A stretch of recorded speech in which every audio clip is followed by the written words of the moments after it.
મારું નામ ડૉક્ટર જગદીશ છત્રાડા છે. મધુરમમાં પ્રેક્ટિસ કરું છું એઝ એ જનરલ પ્રેક્ટિશનર. મારે થોડી એલર્જી વિશે વાત કરવાની છે. તો એલર્જીના ઘણા બધા પ્રકાર છે.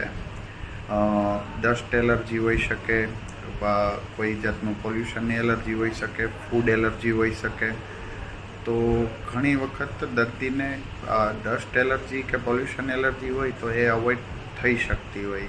એના માટે માસ્ક પહેરવું જોઈએ, કોઈ ડસ્ટવાળા વાતાવરણમાં ન જવું જોઈએ. ફૂડની એલર્જી હોય, સ્પેસિફિક એલર્જી તમને ખ્યાલ પડી શકે એવી એલર્જી હોય તો એ પણ અવોઇડ થઈ શકે. પણ ઘણી ખરી એલર્જીમાં જો તમને ખ્યાલ ન પડે તો એની પ્રોપર સલાહ લઈ ડૉક્ટર પાસે અને પ્રોપર ટ્રીટમેન્ટ લેવી જોઈએ. Thank you.